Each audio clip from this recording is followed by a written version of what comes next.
Le grand jour est arrivé pour la troupe du Petit Émir de monter sur la scène du théâtre de Champfleury. Fruit d'une année et demie de création et de travail, ce spectacle est présenté par une troupe de comédiens en situation de handicap. Un seul objectif, montrer avec lumière et poésie que les gens normaux n'ont rien d'exceptionnel. Le projet est né il y a 1 an et demi. On s'est rencontré avec l'ASFA, la FEA, Pierre Sam, beaucoup d'associations. On a décidé de monter ce projet, qui est à la fois un projet télévisuel, puisqu'il y a eu quelques émissions qui ont été tournées sur ce projet, et surtout un projet documentaire, puisqu'on est en préparation d'un film documentaire à 52 minutes, sur comment vivre le handicap d'une manière talentueuse. On a gagné du temps de vie, parce que la leçon de courage et de poésie qu'ils nous ont donnée, elle est formidable. L'importance est essentielle de mettre en place des projets comme cela.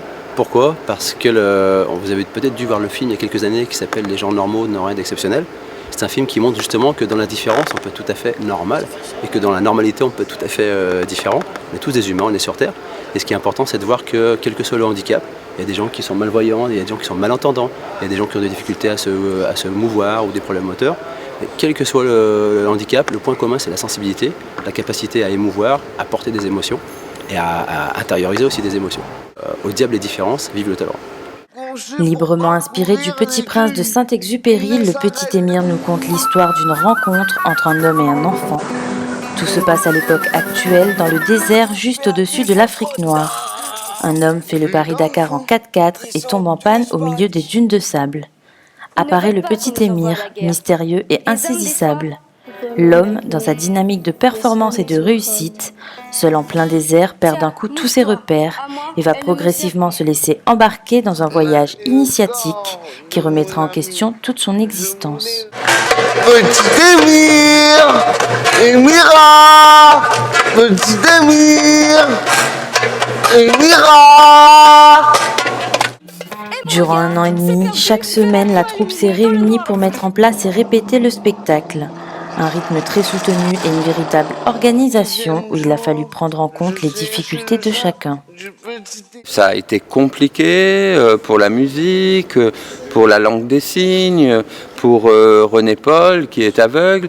Donc on a pris à bras le corps toutes ces difficultés pour en faire une énergie très positive et les accompagner dans la création pour arriver aujourd'hui à présenter un spectacle de qualité.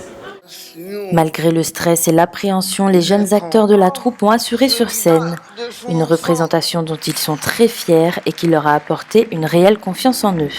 C'était bien et j'ai bien assuré et on était tranquille. Il y avait un peu le stress et il y avait un peu de tout, mais j'ai assuré. Nous tous on a assuré. Ça m'a apporté de la confiance en moi. Du bonheur, vivant en moi et la joie. Et l'essentiel, c'est qu'ils ont applaudi, malgré ils ont vu que j'étais aveugle, mais bon, ils ont applaudi quand même, mais c'était super. Moi, je trouve que ça m'a fait plaisir. La première fois qu'ils ont commencé du théâtre, il a fallu travailler, elle était très fatiguée, elle voulait abandonner, mais elle a continué. Et elle pense que plus tard, elle aimerait encore continuer à faire du théâtre sur d'autres sujets.